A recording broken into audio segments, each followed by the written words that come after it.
Qual é a diferença de tradução e adaptação para a dublagem?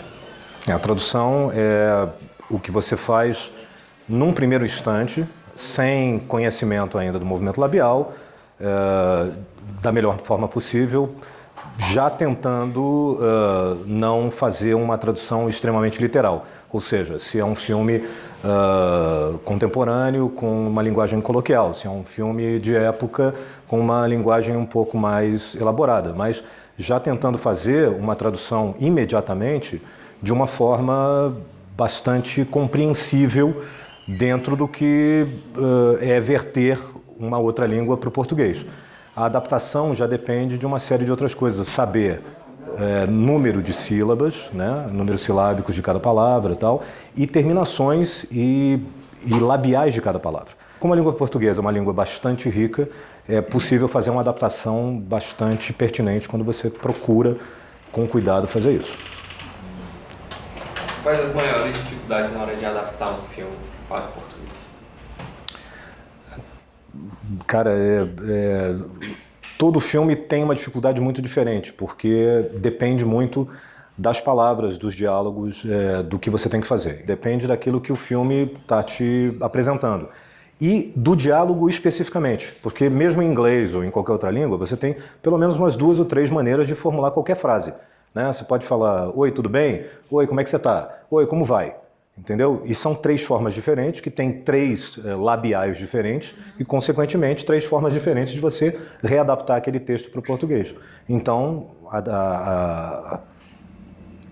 o desafio é constante, né?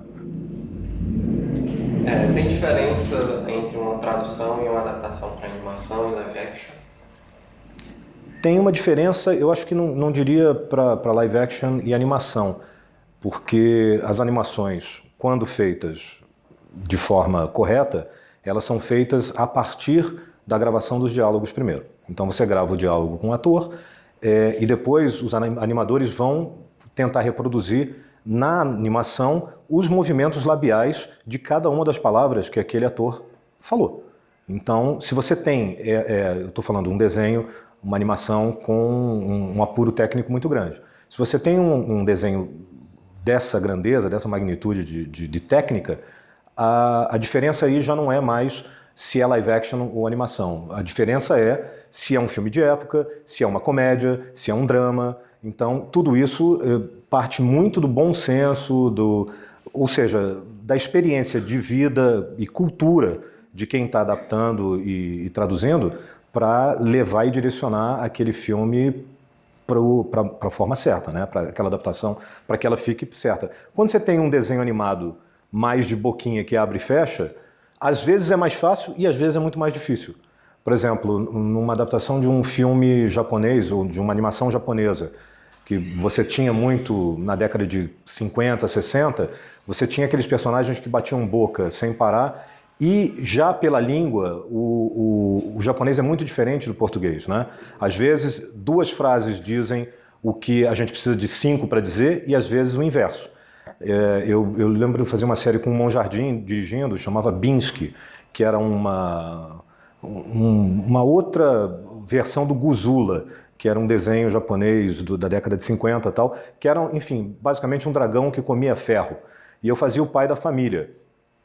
E eu não li o texto, eu não dublava lendo o texto. Eu pegava e tinha um mote e esperava o cara falar lá, porque era assim, oi, como vai, no texto? E aí o cara falava...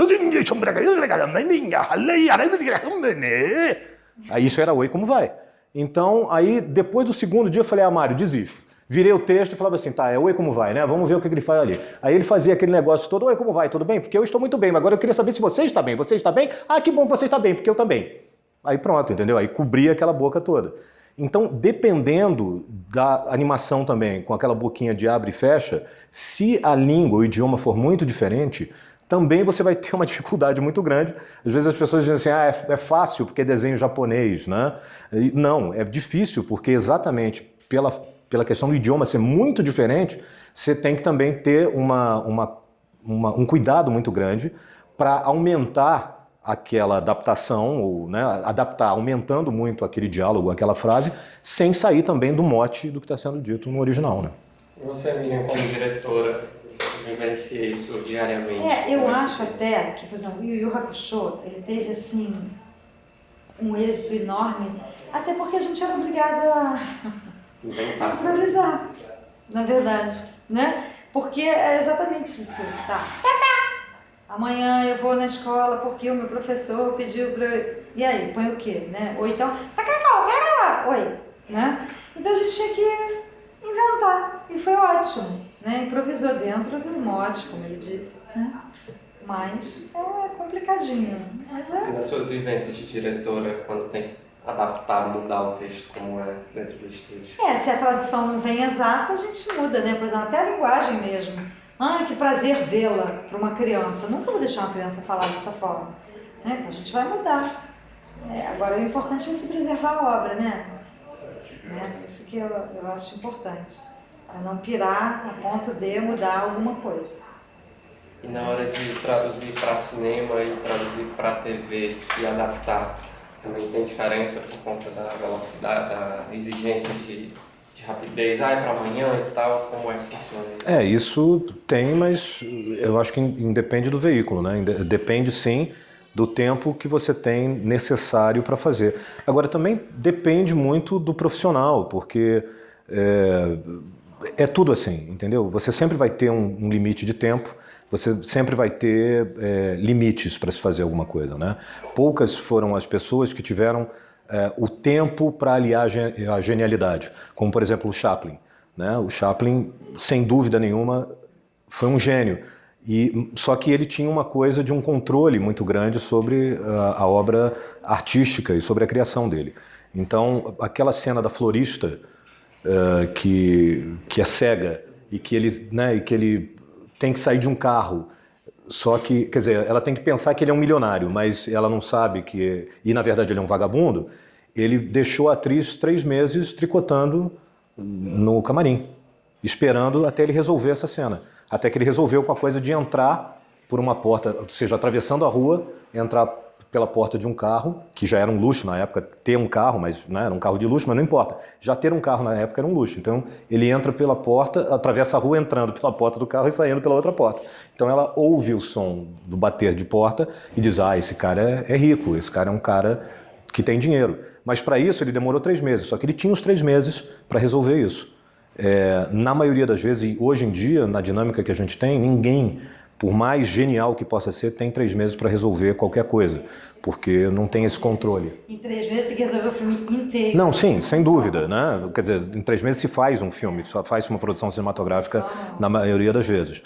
Mas então você não tem mais esse tempo para essas coisas acontecerem, entendeu? Então tem esse paralelo que corre ali e essa dicotomia, né? Entre o tempo que você tem para realizar o seu trabalho e a vontade ou a função de realizá-lo bem. Né? Isso nunca pode ser desculpa, o que eu estou querendo dizer com isso é o seguinte, isso também nunca pode ser desculpa para dizer, era para televisão, então não deu para fazer direito. Então muda de profissão, né? Porque você não é um profissional, você só é um profissional quando se trata de um determinado veículo. Não. Engraçado que eu sempre detestei as pessoas, esse filme é para emissora tal, antigamente, emissora tal. Eu olhava, como assim? Então não pode dublar mal? Não, né? E é engraçado que essa emissora tal, um dia virou o jogo e as pessoas agora dublam, é pra emissora tal, aí tem uma hora fim. E isso é que é perigoso também, porque na verdade, quando você passa a não regulamentar o seu próprio trabalho, você deixa isso na mão dos outros, é porque realmente você perdeu o controle dele. Isso só aconteceu no nosso meio, esse descontrole, graças a uma greve e a um hiato que nós tivemos de excelentes profissionais que estavam de braços cruzados e muita gente que hoje, inclusive, a Rota Muita Grandeza entrou pela janela, entendeu? E era ruim pra caramba. Estou falando de 78. Sim, eu tô falando, entendeu? 78. Então, assim, nesse momento, as emissoras acabaram engolindo qualquer tipo de trabalho dentro da dublagem, porque as pessoas, porque não tinha trabalho, porque ficou parado muito tempo.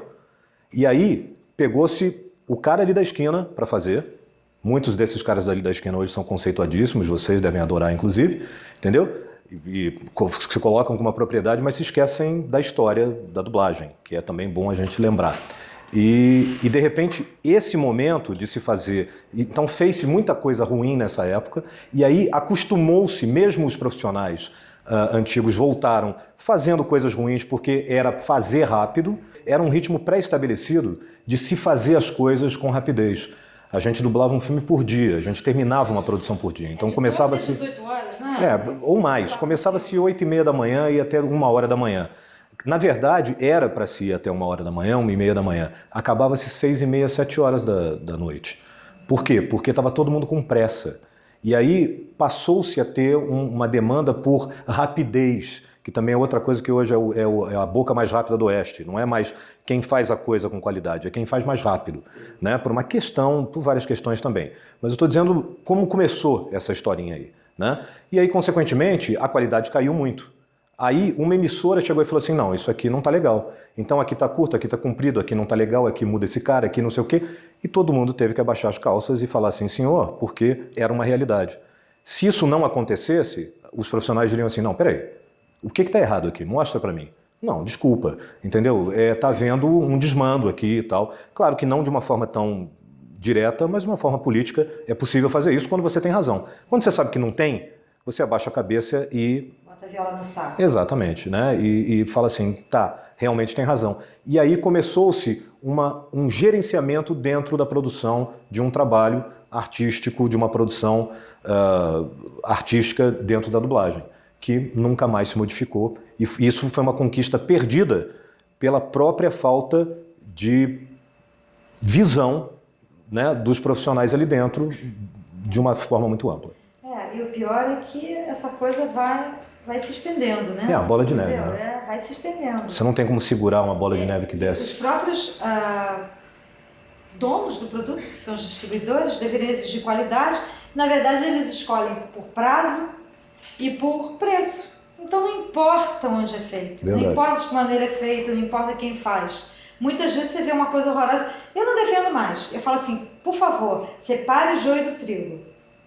Tem dublagens maravilhosas e tem coisas que você não pode chamar de dublagem. Então, para eles, para muitos, com raras e honrosas exceções, tanto faz. Tanto faz. Está no prazo? Está no preço? Beleza. Por isso que o diferencial do profissional que pensa, não me interessa para onde é, Exatamente. para que veículo, para que mídia, com quem para quem é que eu estou fazendo e se interessa que eu faça o meu trabalho da melhor maneira possível, porque eu gosto do que eu faço, é o que diferencia o bom do ruim. E vai ser sempre assim. Porque fatores externos para atirar, para você receber como petardos na cabeça, você vai ter sempre. Isso em qualquer profissão. Se você der essa desculpa para diminuir o valor daquilo que você faz, a qualidade do seu próprio trabalho, então você está dando um tiro no pé, como muita gente às vezes acaba dando. Exatamente. Quanto tempo você leva para traduzir e adaptar? E como é esse processo? Depende, como eu tinha dito, né? Mas tem uma média geral assim que eu adoto, que é o seguinte, eu diria que umas 8 horas de tradução, tá? Umas 8 a 10 horas de tradução, dependendo da complexidade do filme. Eu estou dizendo de um filme que não tem uma complexidade, enfim, um filme normal, que não haja muita pesquisa, que não seja um filme, por exemplo, médico, ou com termos de submarino, entendeu? Específicos que você ainda vai ter um tempo maior de pesquisa, né? Que hoje em dia também se torna mais dinâmica por conta da internet. Mas também que se torna dinâmica, mas perigosa. Você tem que filtrar muito o que você lê e ouve na internet. Então vamos dizer aí, 8 a 10 horas para tradução em si e depois 40 para adaptação. Que é interessante isso, né? Você falou da internet, porque antigamente, né, a Tereza, lá desse vídeo, né, estava falando que o tradutor ia no local, ia lá na marinha, por favor, alguém pode me dar a informação, porque não tinha acesso a nada. Exatamente. E a própria globalização, né, por exemplo, termos, por exemplo, overdose, né, a gente já sabe o que é overdose, mas antigamente era traduzido como superdose, porque a gente não tinha acesso, né? Não tinha essa coisa tão fácil de saber gíria, de saber termos. Eu dublei uma série que foi pouco conhecida, mas assim, com certeza os fanáticos de dublagem e tal conhecem, que chama-se Automan, no início da década de 80, que foi uma série pequeniníssima, teve acho que 1 ano só de série, né? E o cara ele era um holograma e ele tinha um ajudante ali do mundo virtual que era um cursor, só que a gente chamava de cursor. Cursor. tal, porque ninguém sabia o que era um cursor. A gente não tinha computador em casa, não era a época do PC, do computador pessoal, né? A gente, então, o nome era cursor, então, cursor. Ficou cursor, entendeu? A gente não sabia o que era um cursor, né? O próprio conhecimento da língua, né? Hoje em dia todo mundo faz curso de inglês, mas antigamente não, e que também é né? uma corrupção da língua de qualquer maneira, porque é a mesma coisa, né? As pessoas falam assim, não, porque você aperta o Ctrl, Shift, não é Ctrl, é Ctrl em português. Em inglês, em bom inglês é Control. I want to control something. Então é um control, mas aqui em português fala assim, não, aperta o control aí, a pessoa fala assim, aperta o quê? Né? Virou control, porque é control del shift, não é control del shift, né? Então é, de qualquer forma, uma brasileirização da língua inglesa e adaptação para a nossa realidade, né? Você utiliza de alguma estratégia de tradução e adaptação? Não, quando está traduzindo. A estratégia, eu acho que é trabalhar enquanto flui, dentro de um tempo, né? Porque, por exemplo, essas 40 horas de adaptação, às vezes eu tenho uma semana para fazer, às vezes eu não tenho. Então, se eu não tiver, tenho que virar madrugada e tem que ir fazendo. E as coisas vão fluindo de uma forma muito natural, porque você acaba também pegando um método. Essas 40 horas foram reduzidas a 40, na verdade. Porque no início desse meu processo, eu demorava 2 semanas para fazer, 80. Então já tem coisas que já são automáticas na minha cabeça. Eu sempre dou esse exemplo que eu nunca traduzo again para de novo. Porque eu não vou botar um monte de ovo na minha boca para falar again. Então eu falo outra vez. Que ainda tem uma fricativa aqui no meio, mas pelo menos faz assim. Dá para falar assim, vamos fazer isso outra vez? Mas não dá para fazer assim, vamos fazer isso de novo. Não dá. E again, let's do it again. Vamos fazer isso outra vez. Entendeu? Então tem umas coisas assim que eu sempre dou esse exemplo, mas é um de tantos, né? É um exemplo de tantos. Então isso já vai automaticamente. Mas às vezes, quando você tem uma situação específica, que você quer botar uma labial no lugar ali e tal, e você sabe que tem uma piada, às vezes, uma coisa que fica interessante, que se bater certinho, a pessoa vai entrar e vai pensar que aquilo ali está sendo falado em português, empaca. Então, a minha estratégia é o seguinte, continuar arrumando a casa e deixa aquele canto ali que está mais difícil da sujeira sair. Aquilo ali já está na minha cabeça, senão eu já joguei ali um Veja, um negócio, um produto qualquer ali. Deixa o cérebro trabalhar sozinho. Exatamente, e vamos em frente. Entendeu? Porque senão você também aí procrastina, empaca e aí fala assim, eu não tenho tempo, isso é muito difícil, e aí desiste. E aí fala assim, é por isso que esse negócio... Não. Então você vai resolvendo o resto, uma hora vem, ou tem uma hora que você diz assim, bandeira branca, amor, não posso mais, o trabalho está pronto, vai a melhor solução que eu achei para ali. E aí você chega no estúdio e está dublando com a pessoa vem e às vezes te dá uma solução genial que você não tinha pensado em 42 horas, entendeu? Mas eu acho que é muito ruim você deixar essa banana para o ator, porque o ator já tem a responsabilidade muito grande de dar vida e alma àquele personagem, ou àquela personagem. Então já é uma coisa muito forte para ele fazer e é uma coisa que você já está exigindo demais dele, ou seja, vai exigir o máximo dele quando ele está ali trabalhando com você. Não é trabalho dele fazer isso. Se ele vier com uma ideia genial, porque o lado criativo dele te ajuda, beleza, mas ele não tem essa obrigação. É por isso que eu acho que você não deve falar assim, não, tudo bem, isso eu resolvo no estúdio na hora. Não, na hora fulano é bom, resolve. Entendeu? Não, fulano é bom. E às vezes ele pode pegar alguns trabalhos que eu demorei horas para fazer e dar soluções geniais que eu não tinha pensado. E eu vou aceitá-las. Não é porque eu demorei 40 horas para fazer aquilo que eu não vou aceitar, entendeu? Mas eu não quero botar a responsabilidade disso em cima dele, porque não é dele, é minha. Já aconteceu de eu pegar uma tradução, que eu liguei para a tradutora e perguntei, o que você quis dizer com isso? Eu não entendi. Ela, nem eu, deixei para você resolver, porque eu também não entendi, não. Eu, Como? Sem uma nota de rodapé ainda, né? Porque você ainda bota uma nota de rodapé, né? Tipo assim, olha, não consegui nada, não entendi, tá? Desculpa. Ou então, né? Olha, a situação é essa. Liga pra pessoa, né? Não. Aí eu, e aí? Não entendi, deixei pra você. Aí eu, obrigada.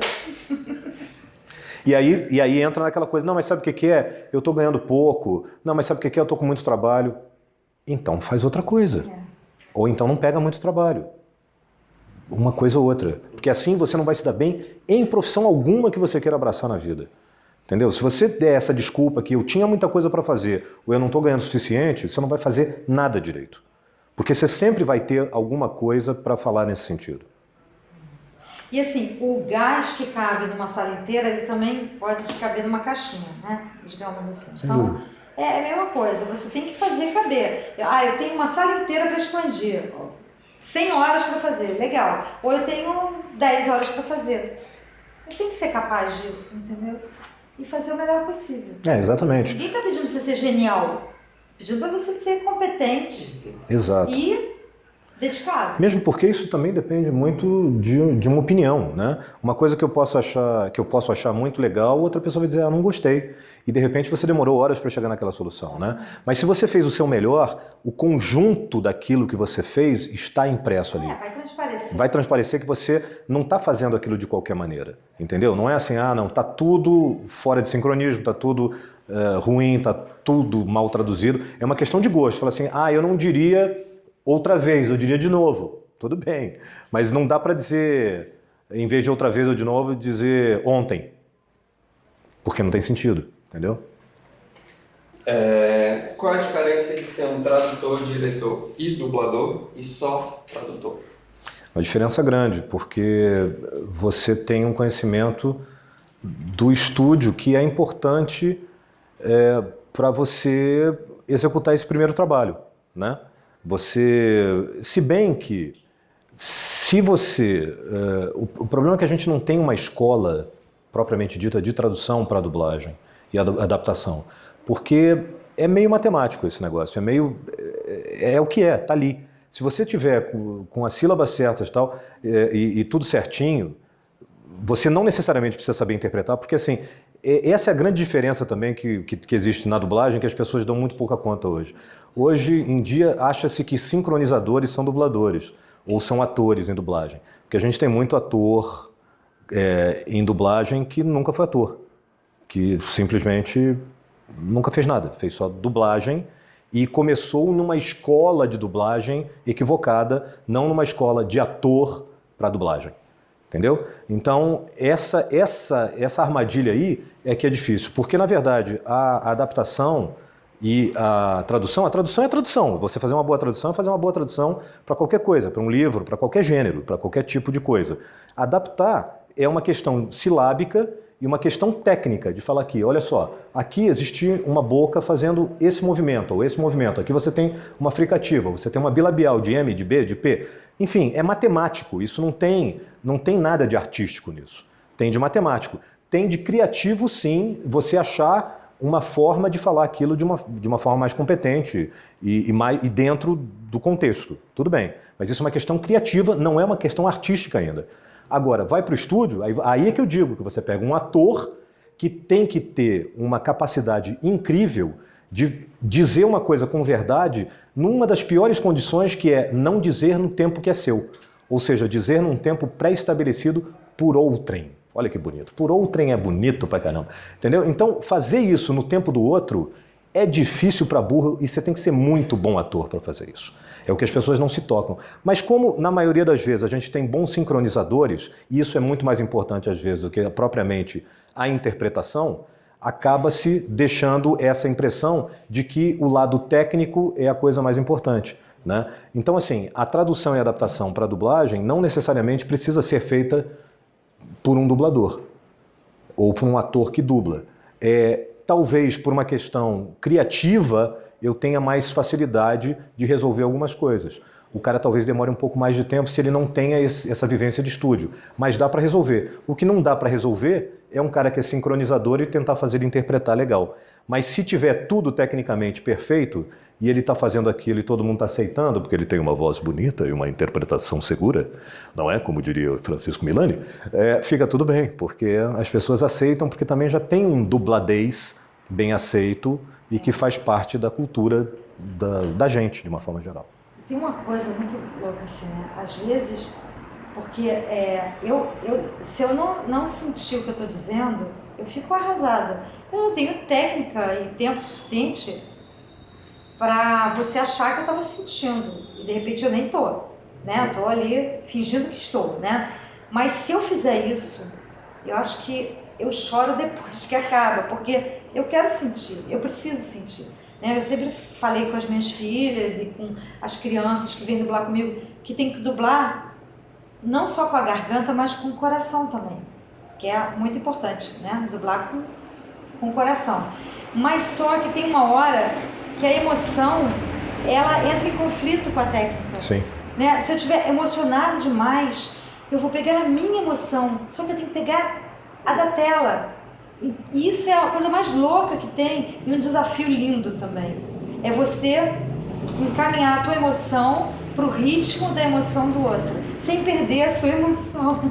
Mas isso que ela falou é uma das coisas mais interessantes que eu já ouvi e dentro dessas discussões, né, do que é o nosso trabalho e tal. Mas por quê? Porque é uma grande atriz, ponto. Entendeu? E eu não estou falando isso pela sua presença, não, estou falando que é verdade.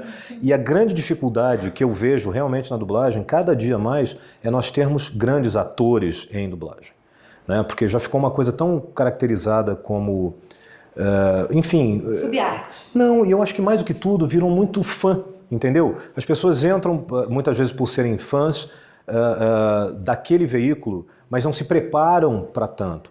Entendeu? Uma diferença de um Guilherme Briggs, por exemplo, que é um cara apaixonado, sempre foi fã e é uma bestialidade de competência em tudo que faz, entendeu? Mas é muito difícil. Então, assim, eu me bato muito nisso porque ela falou uma coisa perfeita.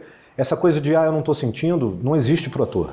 Você não está sentindo, é problema seu, mas você tem que dar um jeito de imprimir aquilo. Seja na dublagem, na televisão, no cinema, no teatro. E eu, às vezes, discuto com alguns colegas isso de uma forma ampla, em televisão e cinema, em teatro mais e cinema, exatamente isso, que muitas vezes a tua emoção não é o que cabe naquele momento. E talvez a tua emoção leve para um outro lado que não é interessante para o espectador também, entendeu? Então saber dosar, claro que isso também é trabalho do diretor de dosar, mas saber dosar tudo isso e entender esses dois lados que ela colocou aqui perfeitamente, porque é claro que é gostoso quando você se emociona também, quando você se deixa levar e aquilo funciona, mas nem sempre acontece.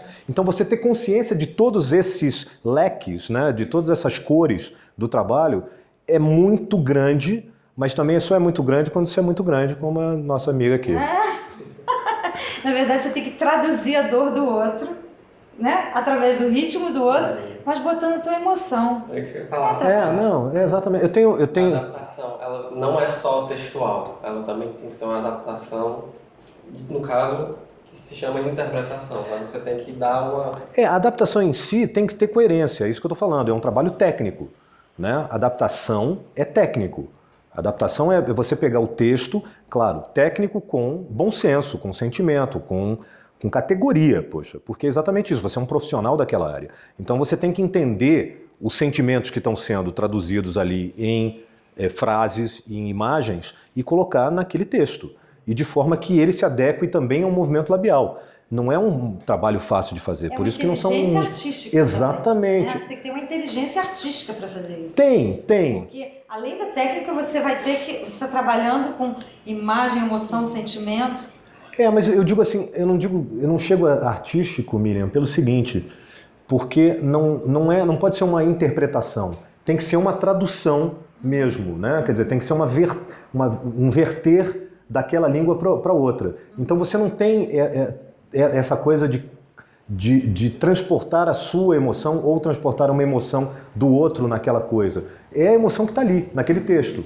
Mas é uma técnica de você falar assim, tá, quantas sílabas, quantas coisas, tal, entendeu? Eu acho que é mais técnico. A emoção vai quando vai para o ator, quando vai para a direção, encaminhar o ator. Ali tá, porque senão você também caracteriza a tradução como uma coisa criativa e artística, que algumas vezes precisa ser, dependendo de se for uma comédia. Tradução não, mas adaptação. Então. Não, sim, mas se for uma comédia, se for uma coisa que você precisa trazer para a nossa realidade, mas aí também é o perigo que você falou anteriormente lá, da pessoa pirar muito e acabar se distanciando da obra. Então, se você começa a se achar muito engraçado, muito criativo, muito lá, olha como eu sou legal, como eu faço isso bacana, danou-se, porque aí você vai chegar e esculhambar aquilo que está sendo feito antes, entendeu?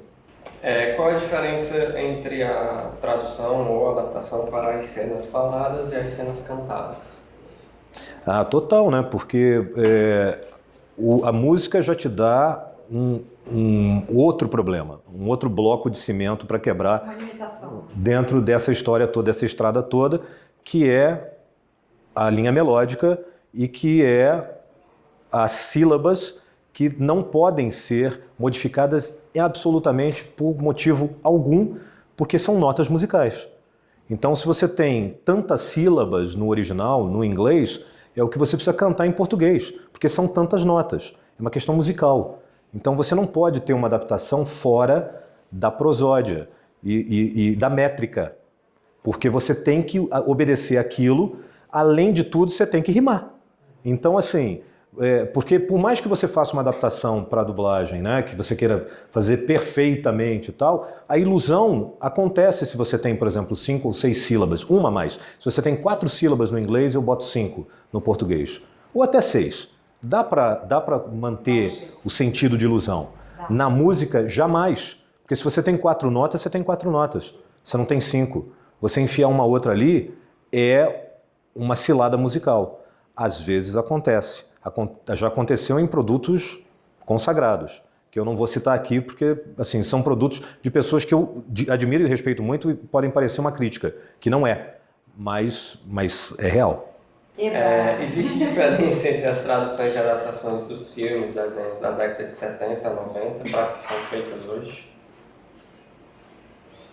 Eu acho que tem mais conhecimento da língua, não é? Eu acho que não da língua, talvez até de um trabalho que venha se aprimorando, entendeu? Nesse sentido.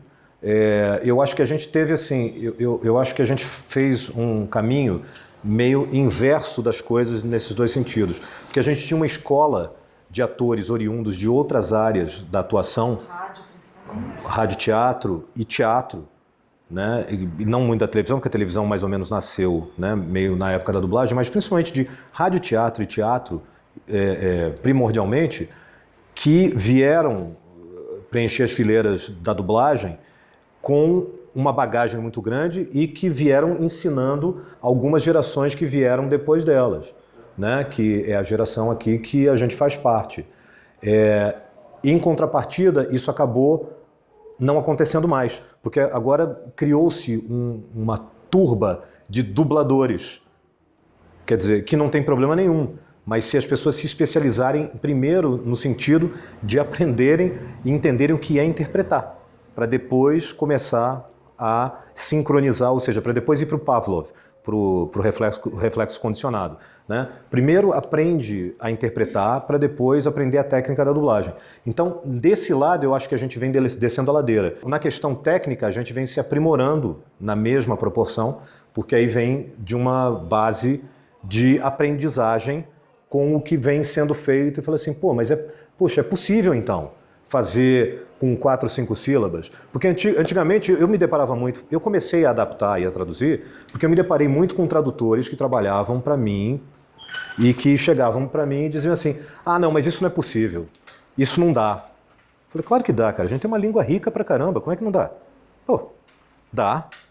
Se você pode falar dessa maneira, você pode falar de outra e você pode falar de outra. Em português a gente tem pelo menos 5 maneiras de falar uma mesma frase.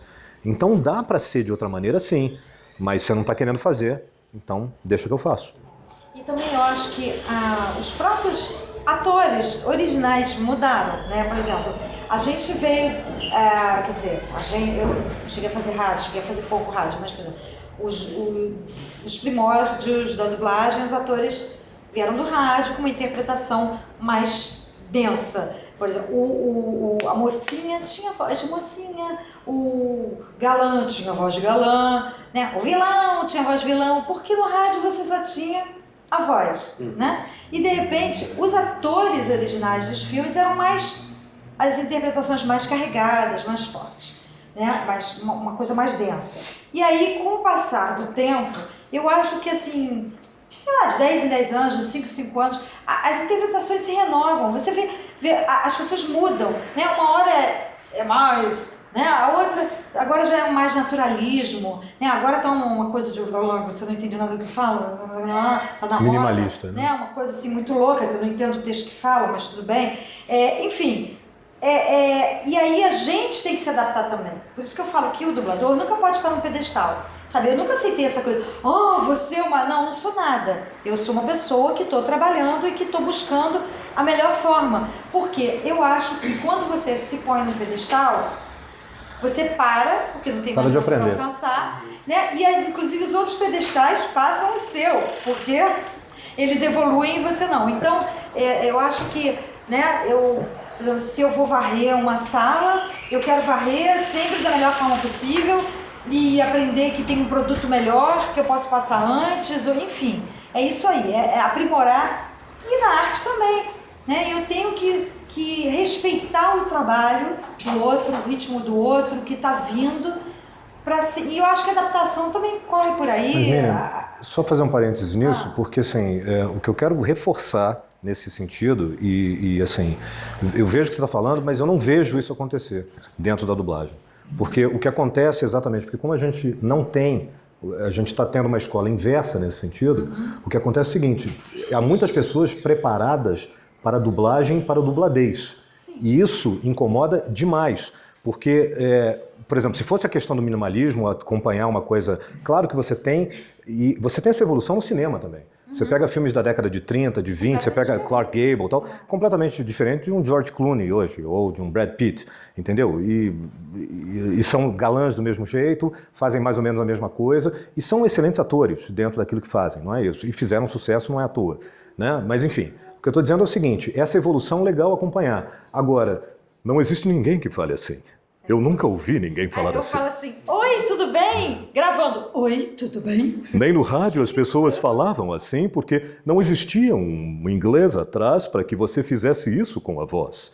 Então, sim, existiam vozes seguras e tal, mas você vê essas dublagens da década de 60 e 70 com essa galera que veio do rádio teatro, são primorosas. Os caras sabem interpretar muito bem, porque são atores preparados para isso. Os caras não vieram de uma escola que botavam o fone no ouvido e ouviam isso e achavam isso legal. Eu não sei quem fala assim, a não ser na dublagem. Não, e quando fala o nome, né? Miriam. Ora vamos, entendeu? Ora vamos, pare com isso. Não existe isso. Em lugar nenhum se fala assim fora da dublagem. Então isso é uma coisa que foi criada por esta vertente da profissão, pelas pessoas que abraçaram essa profissão sem ter absolutamente contato algum com outra forma de interpretação e se emprenhando pelo ouvido e pela rapidez e pela diligência de se fazer isso de forma desesperada. Essa cultura do mais rápido é melhor. E eu vejo que hoje em dia tem muito isso, assim. É uma cantilena que se faz e aí vai... Assim, fulana, você fala oi, tudo bem pra mim? Oi, tudo bem? E por que você está falando oi, tudo bem?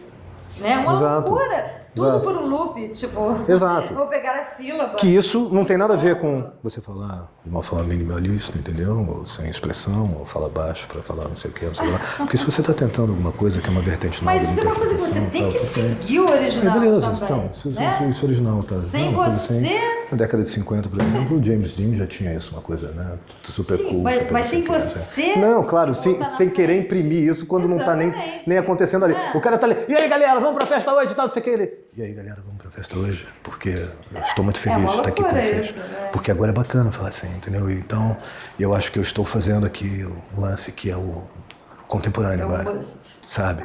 Inclusive para dar entrevista, eu acho que eu vou começar a dar entrevista assim, porque dá mais ibope. Quando você olha para as pessoas assim, com um olhar meio perdido. Eu tô ferrada. Eu fico... Não consigo. Eu acho que, opa, aí ó, até a câmera se emocionou. A câmera ficou nervosa. A câmera se emocionou porque eu sei que eu começo a parecer mais inteligente, entendeu? As pessoas são mais inteligentes quando falam baixo, de forma mais comedida. Mas fala aí, Vitor, ele resolve essas Como coisas. é que surgem as colaborações criativas na hora que está dublando, vocês como diretores? São vocês que sugerem, os próprios dubladores sugerem? Tem hora certa para colocar? Como é que acontece? Eu acho que você monitora, né? Por exemplo, tem coisas geniais, mas que não encaixam. Às vezes eu falo, olha, achei genial, mas nesse filme não. Né? Ou então, um grande achado que lá nas 40 horas o adaptador não achou e você fala, que genial. Ou às vezes você tem aquele lampejo, tudo muito rápido, né? E às vezes rola. Né? Às vezes eu acho que até a rapidez te obriga a acelerar o pensamento e faz. É um processo, né? Exatamente. Agora, tem uma coisa do que serve e o que não serve, né? Você tem que filtrar isso. Por exemplo, o Briggs, Eu Sou o Máximo, né? Era o Briggs e o Dário. Ele fazia o babão. E ele botava muita bobagem legal, que era super condizente, né, com o personagem. Eu deixava. Claro. Quando eu achava um exagero, não, Alder, não. De jeito nenhum. Você tem que estar um pouco de fora também. Se você entrar totalmente na brincadeira, você deixa tudo, né? E não pode, né? Sim. É complicado, né? Dosar. É isso. Antigamente se tinha mais liberdade, acho que vocês já falaram um pouco, mas para reforçar, em mudar o texto, em adaptar o texto para algo que não tinha muito a ver, mas que justamente ficava um pouco melhor do que hoje. Hoje está mais exigente, mais certinho. Eu acho que, não sei, tem uma fidelidade à obra que algumas pessoas tentam ter, porque eu acho que você tem que respeitar, né? Agora você me lembrou uma coisa. Teve uma época da censura interferir nos filmes, tá?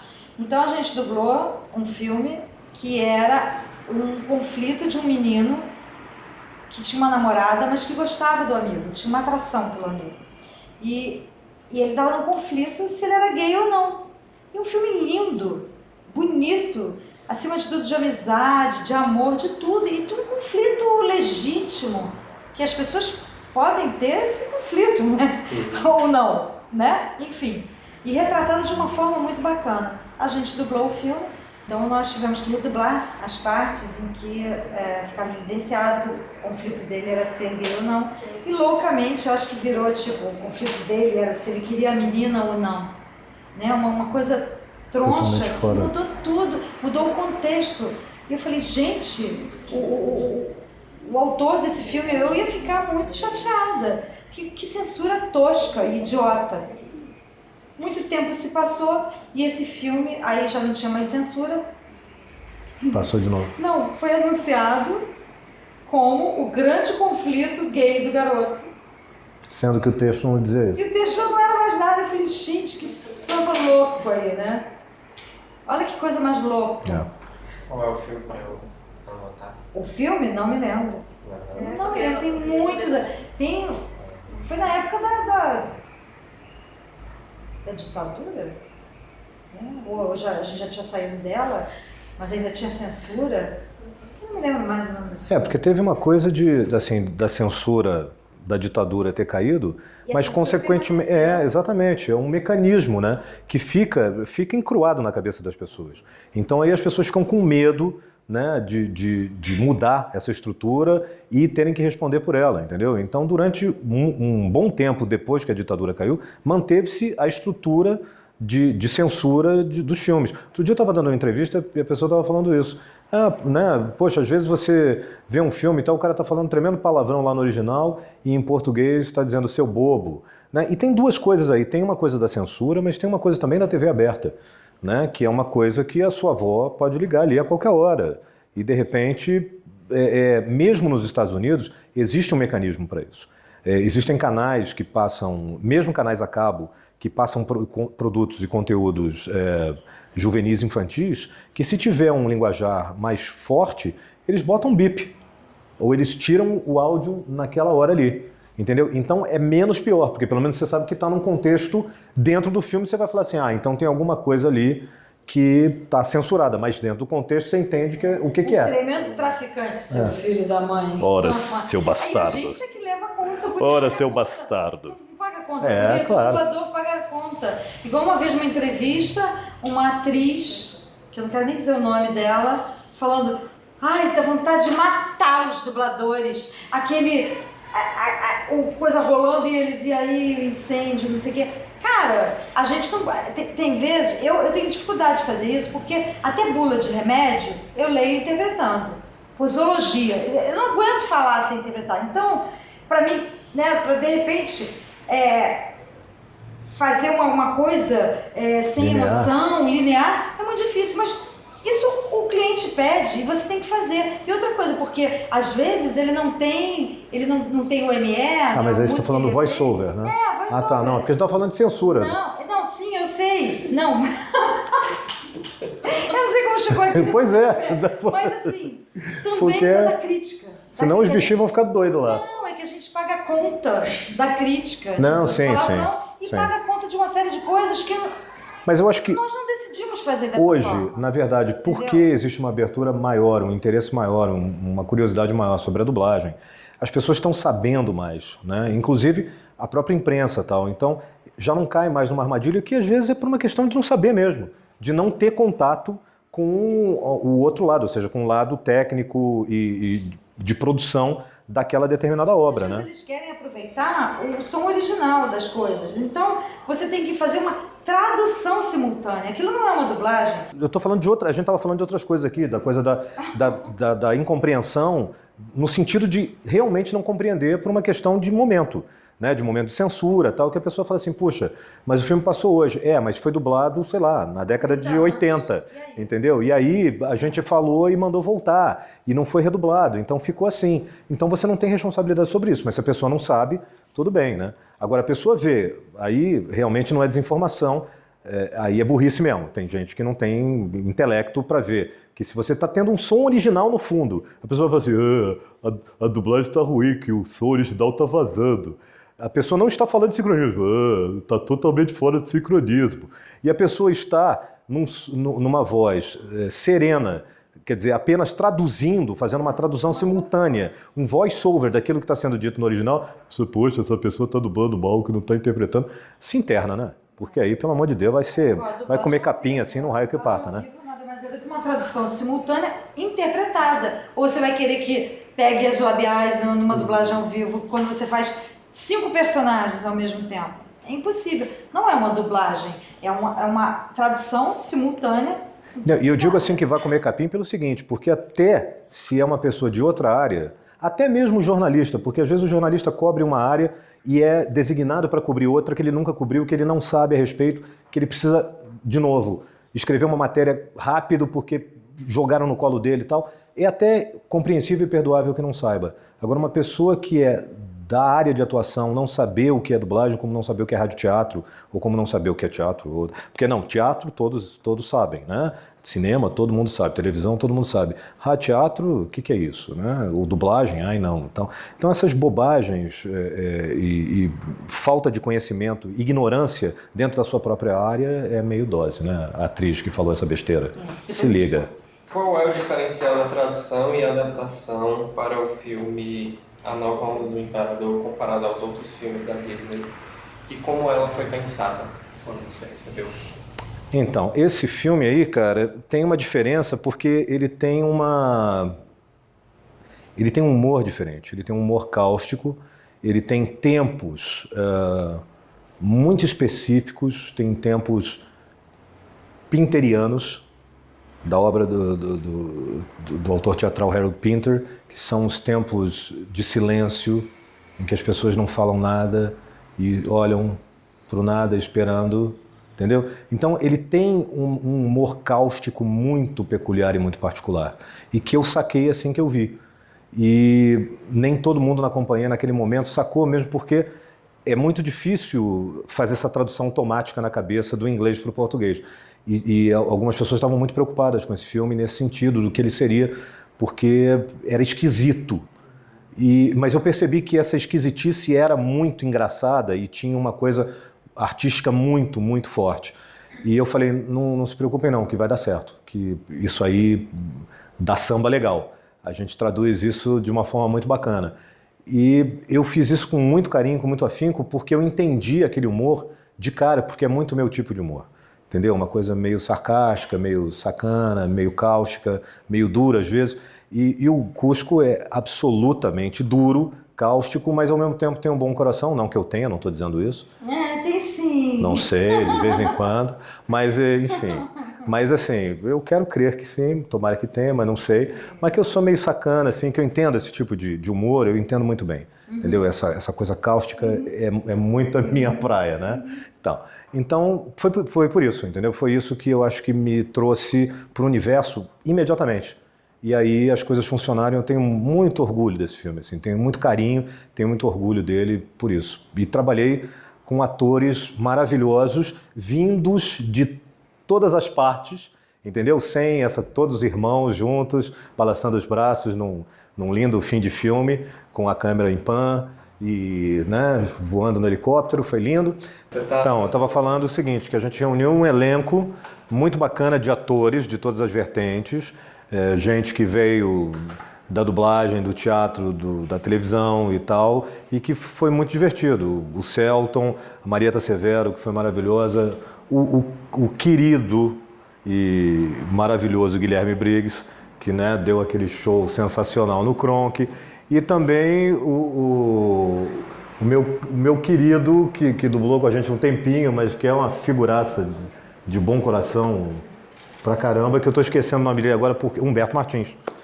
Também, que foi divertidíssimo trabalhar com ele, voltar a trabalhar com ele. Enfim, toda a galera que fez o filme, né?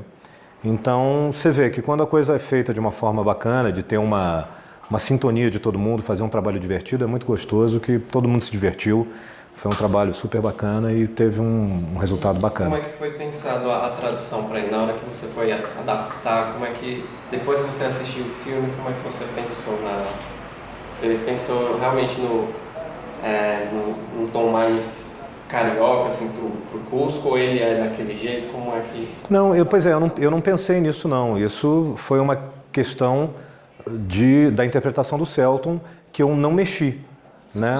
Surgiu no momento, quer dizer, e ele foi muito naturalista, e foi tão bacana, cara, tão genial, que, assim, a maioria das coisas que tá lá é de ensaio. E o Celton, umas 2 ou 3 vezes no início, me perguntou, cara, mas você tem certeza? Eu falei, tenho, cara, você confia em mim? Ele falou, não, claro. Eu falei, então, vamos, entendeu? Vai, porque ele ensaiava e já estava muito bom. O ensaio era perfeito e não precisava ir além.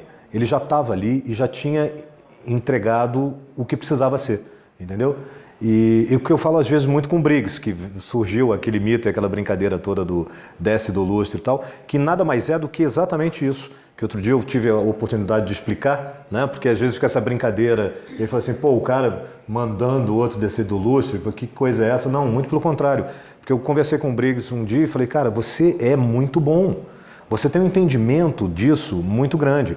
Claro que tem papéis que talvez você não chegue no entendimento imediato por uma série de questões, porque não foi o teu entendimento, então a gente vai ter que construir isso. Mas se não for o caso, não ensaia 10 vezes, você não precisa disso. Ensaia 2 e vai, porque eu já vi, no teu ensaio eu já estou vendo que já está legal. Então acredita em mim quando eu digo, deixa eu ensaiar mais uma vez. Se eu estou dizendo para você não precisa, é porque realmente não precisa. Porque senão a gente vai começar a perder coisas que você já está entregando, porque aí você vai começar a formalizar um processo e cristalizar um processo que já está natural. Entendeu? Às vezes a coisa tem que sair no trabalho.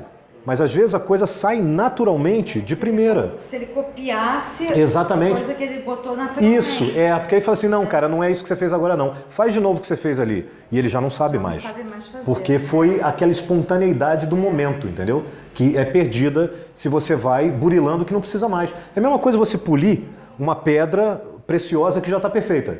Você vai dar mais uma, você vai lascar a pedra. Entendeu? Você vai tirar exatamente o ponto certo dela. Exatamente, e a proporção geométrica. Você lixou um lado que não precisava lixar de novo.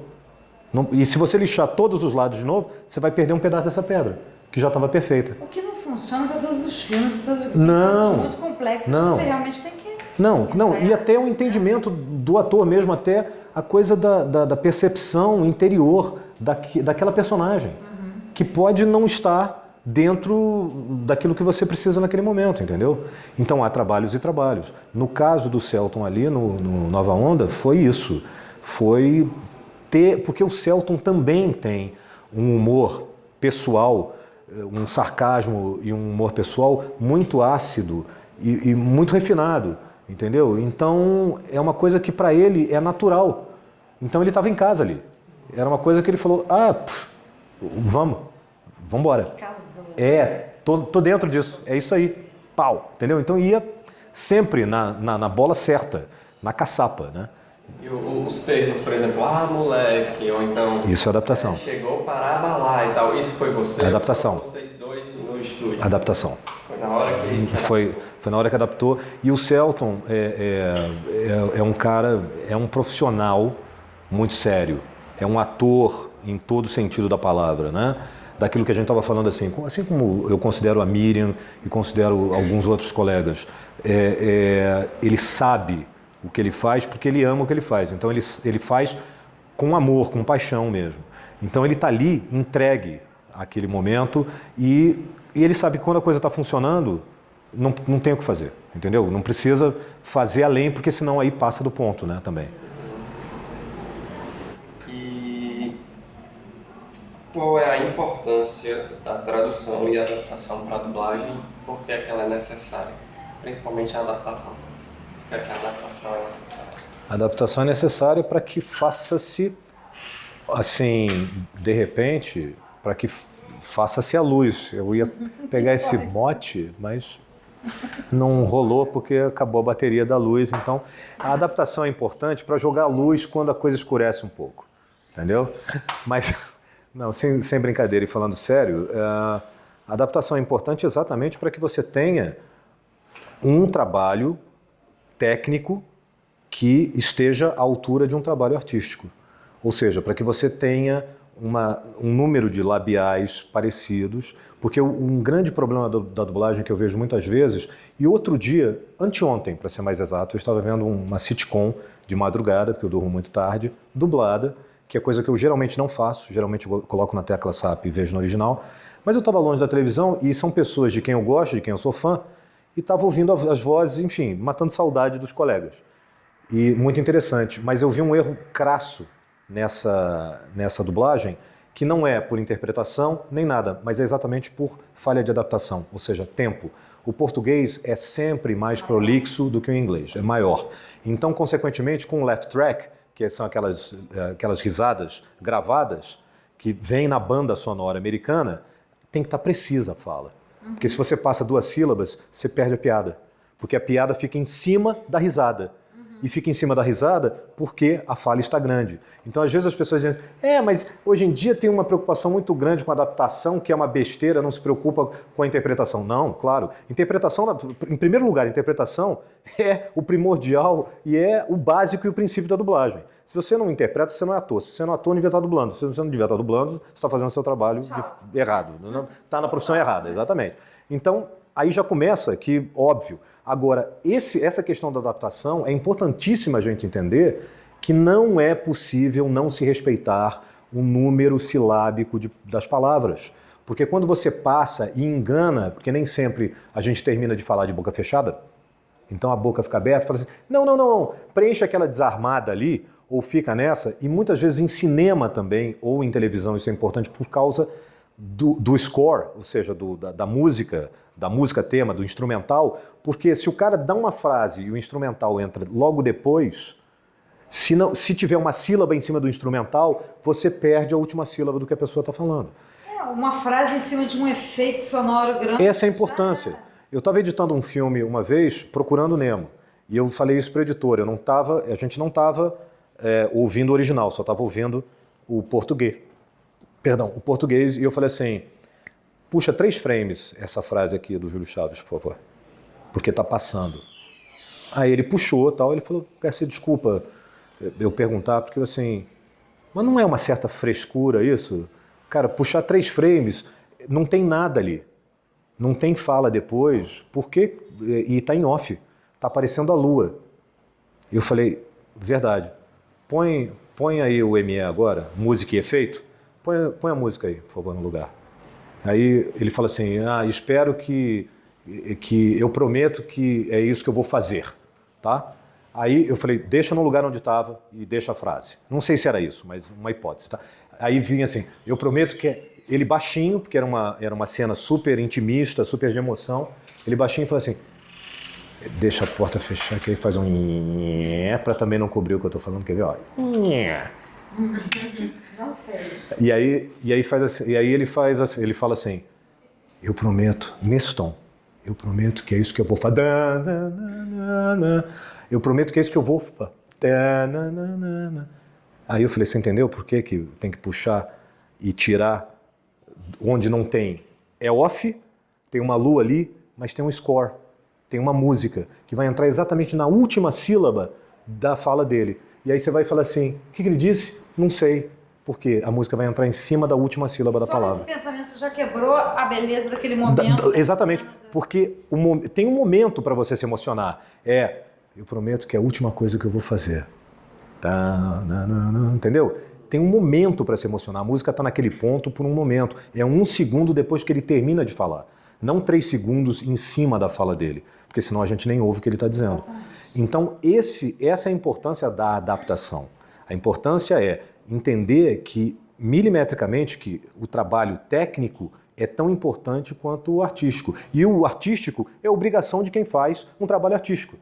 Não tem que fazer uma coisa diferente do que se fazer o trabalho artístico, que é interpretar, do que ser ator. Isso está implícito no sentido de se interpretar. E agora, implícito na dublagem é interpretar no tempo do outro, que é uma coisa dificílima e que tem que ser muito respeitada exatamente por ser tão difícil. Mas só pode ser respeitado se for feita da maneira certa. Porque você tem uma série de coisas técnicas, você tem um filme, um conjunto de uma obra que precisa obedecer parâmetros que estão pré-estabelecidos. E é isso, você não está criando uma obra, você está vertendo uma obra para uma outra língua. E também essa adaptação é necessária para que ela se adapte a essa língua também, né? Sim. Como aquelas coisas que a gente já falou, de repente, que prazer revê-lo, se é uma tradução ao pé da letra, mas que não encaixa com aquele personagem que é moderno, que é... Ou é uma criança. Né? Ou é uma criança. Cada personagem, inclusive, tivesse sua própria linguagem, um mais formal, o outro menos. Em geral, você vê pasteurizado, né? Tudo igual. Né? E assim, isso é muito legal que um fosse cheio de gíria e o outro falasse formalmente e o outro não. Né? Sim, de acordo Isso com a característica de cada personagem. Até faz no estúdio, acaba fazendo no estúdio porque quando não tem na adaptação a gente faz, cada um fala de uma forma. Né? Se a criança vai falar de uma forma, né? Vai vir tudo igual, mas cada um vai criar a sua própria... E tem umas adaptações mesmo no cinema, né? Que tem uma coisa, eu sempre falo isso também, que claro que é uma teoria minha, muito particular, de que eu acho que, por exemplo, tem algumas coisas relacionadas a bairrismo também, né? Porque a dublagem do Rio é assim, e a de São Paulo assado, e disso, daquilo, não. Tem dublagem boa e ruim, tanto num lugar quanto no outro. E, assim, eu acho que, por exemplo, a forma do paulistano falar, os R's, os S's, que inclusive era a forma como se falava no Rio de Janeiro também, quando se falava formalmente, ou seja, num discurso, porque eu pego os discursos do Lacerda, que era carioca da Gema, e eu estudei os discursos do Lacerda para fazer a voz dele numa minissérie da Globo chamada Agosto, e você vê que ele falava, o povo do Rio de Janeiro, nós estamos aqui para lutar contra essa pouca vergonha, entendeu? Então existia essa coisa porque era uma coisa de época, de se colocar os R's e os S's formal e perfeitamente, independente se você fosse carioca ou paulista ou mineiro e tal. Então, o que eu digo assim, e claro, São Paulo, por uma questão de falar mais ou menos assim, já por uma questão, né, de forma, de prosódia, se encaixa perfeitamente com filmes de época. Eu acho que São Paulo fica bacana, por exemplo, você vai pegar uma série tipo Roma, ou uma coisa de época, uma coisa passada em Londres, se encaixa. E a forma carioca mais solta, mais informal de falar, se coloca mais no ouvido, se coloca bem no ouvido em coisas mais contemporâneas. Aí você vai falar assim, pô, mas isso é meio besteira o que você está falando. Tudo bem, pode até ser, opinião de cada um, mas existe um precedente disso no próprio cinema. Quando os americanos fazem um filme, por exemplo, de época, quando retratam Roma, o Egito antigos, eles o que fazem? Botam atores britânicos para fazer. Porque, sem querer, te remete a uma coisa formal. Por quê? Porque é mais antigo. Porque é o colonizador. É aquele pessoal que veio antes. Como o pessoal de São Paulo fala como era a forma correta de se pronunciar as palavras dentro de uma convenção, eu não estou dizendo que seja o não correto, mas era tido como correto se falar desta maneira há alguns anos, então você remete a uma coisa formal e mais antiga, quando você tem R's bem estruturados e S's soando sem nenhum chiado, entendeu? Então, também tem isso, quer dizer, e isso já tem uma correlação com o próprio cinema americano. E eu não sei se foi tu que me falou naquela conversa que a gente teve no Skype sobre Primo Cruzado. Sim. Foi tu, né? Sim. Tu pode falar um pouquinho dela agora, do tempo que o cara era caipira? Não, eu até aprendi, eu dei uma entrevista há pouco tempo e aprendi, eu pensei que o cara fosse australiano. Eu acho que naquela entrevista que eu dei para você, eu disse que é grego, exatamente. Eu aprendi com o Danilo de Gentili, que é um cara que saca muito, porque gosta muito de dublagem. Ele e o Roger, aliás, me ensinaram que o cara era grego. Então, assim, o cara era grego e foi transformado num caipira, né, um primo vindo do interior, sei lá de onde, de Minas ou do interior de São Paulo. E é muito legal, cara, porque é uma série despretensiosa, contemporânea, e que você vai fazer o quê? Você vai fazer um sotaque de grego? Cara, foi o que eu disse outro dia. Eu vou fazer o quê? O Schwarzenegger falando com sotaque alemão? Uma coisa que não vai dar certo. Eu fazia uma série chamada London's Burning, dirigido, e era uma série de bombeiros. E eles eram London's Burning, né? Então, tá queimando em Londres. Era em Londres. E aí chegava um cara australiano na história. E eles sacaneavam o sotaque deles. Eu falei, e agora? O que eu vou fazer? Aí tava no Rio o Hermes Baroli, super paulista, né? Ainda, né? Depois ele se misturou bem com a gente aqui. Chamei o Hermes e o Hermes fez o bombeiro. Com sotaque paulista. Muito legal, porque aí eles falavam, sotaque diferente, não sei o quê. E foi um barato. Exatamente, mexer, né, com essas coisas da diferença. Teve um filme também, que eu estava, enfim, eu era diretor criativo na época, não estava envolvido diretamente, que foi o Fenômeno, com o John Travolta. Né? E chegava um cara que falava uma língua que ninguém entendia, e ele basicamente é a história de um cara que recebe um raio na cabeça e sabe tudo. A partir daquele momento, ele era um cara totalmente comum ali do interior e tal, e ele vira um gênio. Em todos os assuntos, fala todas as línguas e tal. Ele falou assim, pô, o cara tá morrendo, o que que tá acontecendo, tal, não sei o quê. E o que que a gente faz com ele? Não sei, vamos lá ver. Aí, chega lá, o cara tá falando português de Portugal. O cara é português. Estou ali, ai, meu estômago. Ai, estou a morrer. Estou tal, não sei o quê. E aí ele conversa em português, só que o filme estava sendo dublado. Por sorte, a advogada da empresa para a qual eu trabalhava era húngara e estava aqui, fazendo uma visita por alguns assuntos legais. Tal. Eu falei, você vai ter que me ajudar nessa. Vamos verter isso aqui para o húngaro. E eu até hoje me lembro que ele falava assim, meu estômago, meu estômago, meu estômago. E aí era o Gyomoron é o meu estômago. E quem fez foi Isaac Bardavi. Isaac Bardavi estava dublando o cara e ele falou, meu Deus, o que a gente vai fazer agora? Por sorte as coisas se encaixaram. Então a gente mudou a língua estranha, que era o português, porque isso estava no estúdio na hora. Falou, a gente está com esse problema aqui, e a gente estava aqui, foi aqui na Delarte. A gente estava aqui, eu falei, não, beleza, Érica, vem cá, vamos lá, traduz isso aqui para o húngaro. E aí ele gravou em húngaro, ela fez um coaching, tá, um dialogue coach com ele, e ficou húngaro. Muito legal. Por exemplo, no caso do London's Burning, se fosse dublado em São Paulo, seria perfeito a dublagem de São Paulo, com os exatamente. Né? Com a coisa de Londres, beleza, né? Exatamente. E chamar um carioca para fazer uma coisa, coisa mais... Ou mais caipira mesmo, mais, né, do Down Under. No caso aqui foi o contrário, né? Aí eu falei, pô, perfeito, Hermes. Que é uma coisa só de fazer uma diferenciação, né? Que às vezes essas armadilhas acontecem, né? Exatamente. Porque ele naturalmente... Que é o que eu digo, né? Melhor do que... Porque essa coisa de fazer sotaque de uma língua que você não tem é muito difícil e muito particular. Na maioria das vezes sai ridículo. Você fazer sotaque, porque tem que ser muito bom. E, de novo, o tempo atrapalha. O cara pode até saber fazer o sotaque. Porque tem regras pré-estabelecidas para isso. Mas mesmo assim é ruim, porque eu já vi um monte de coisa. Nego fazendo francês que parece alemão que parece francês. Exatamente. Principalmente essas duas coisas se ferram muito ali no universo.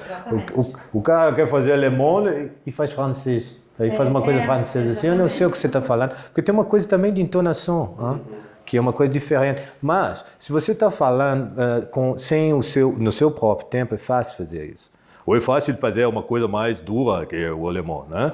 Mas agora, se você vai tentar fazer isso encaixando no movimento labial do outro, às vezes sai uma coisa pela outra porque o próprio tempo te leva para uma outra entonação, ou mais suave ou mais agressiva, que faz o crossover ali dessas histórias e...